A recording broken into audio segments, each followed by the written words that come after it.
तो दोस्तों, आप सभी का फिर से स्वागत है मेरे चैनल नाज़माज़ ऑर्गेनिक गार्डन में।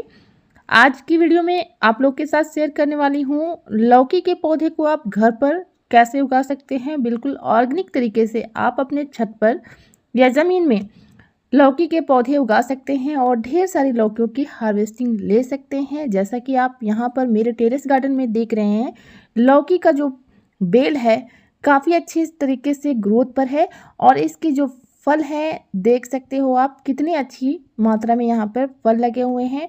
हर एक ब्रांच में यहाँ पर आपको छोटे छोटे लौकियाँ लगी हुई नज़र आ रही होंगी और कई लौकियों को हमने हार्वेस्ट भी कर लिया है।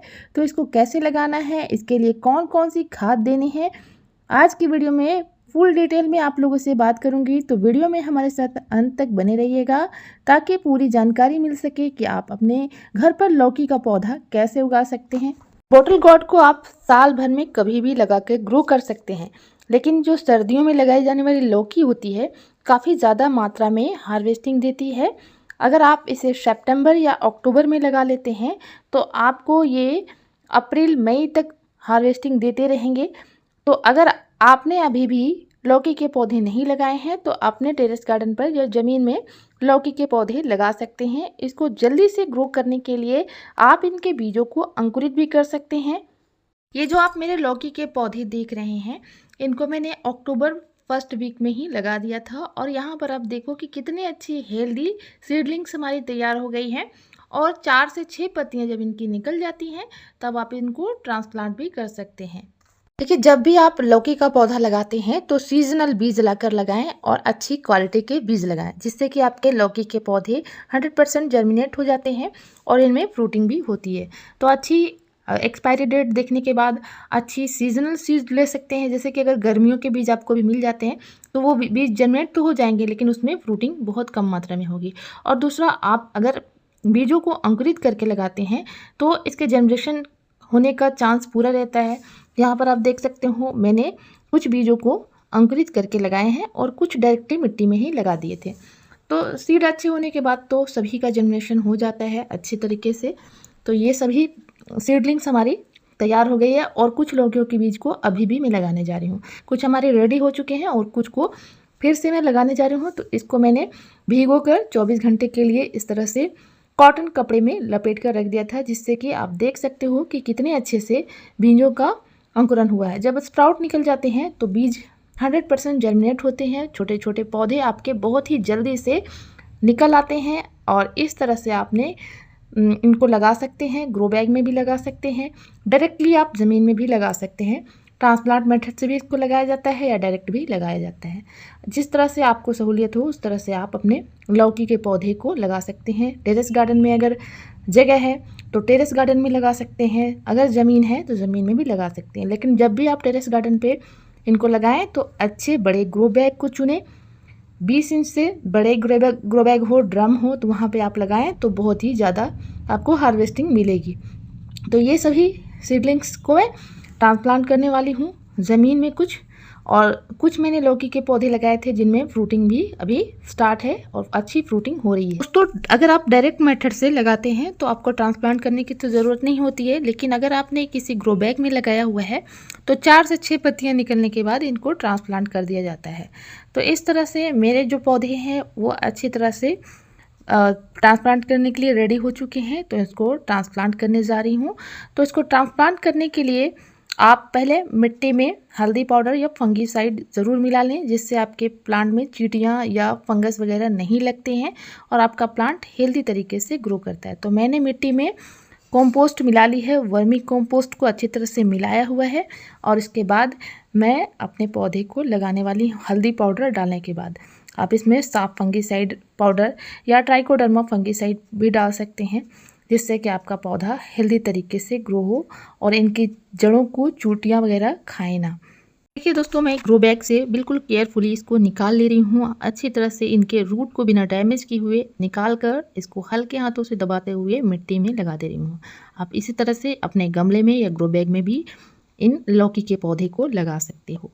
आपकी लौकी का पौधा जब 6 से 8 इंच का हो जाए, आप इस पे फर्स्ट जी कटिंग कर सकते हो। जिससे ऊपरी ब्रांच होती है उसको इस तरह से आप कट कर दोगे तो ज़्यादा से ज़्यादा इनमें ब्रांचेस निकलेंगी और फूल और कलियाँ आएंगी। इसके साथ ही इनमें बहुत ज़्यादा फल बनेंगे।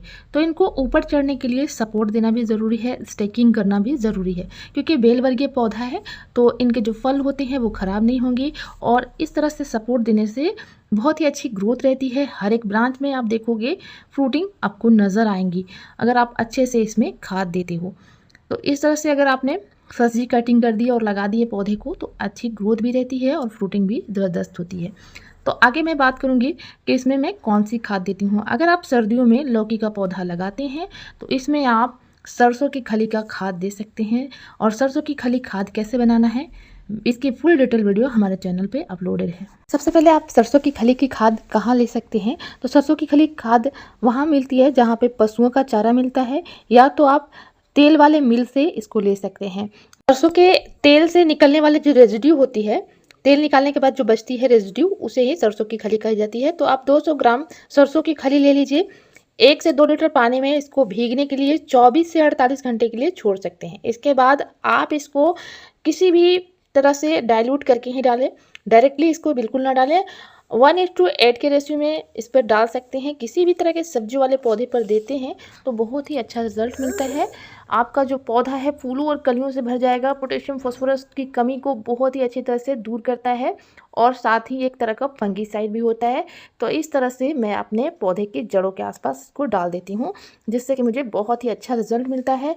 कोई ज़रूरी नहीं है कि आप सिर्फ केमिकल खाद को डालें, ऑर्गेनिक खाद से भी अच्छी हार्वेस्टिंग आप ले सकते हो। यहाँ पर आप देखो कि मेरी लौकियाँ काफ़ी अच्छी मात्रा में और बड़े साइज़ में लगे हैं, काफ़ी हेल्दी फ्रूटिंग इसमें हो रही है। तो इस तरह से हर 15 से 20 दिनों के गैप में आप अलग अलग खाद भी डाल सकते हैं।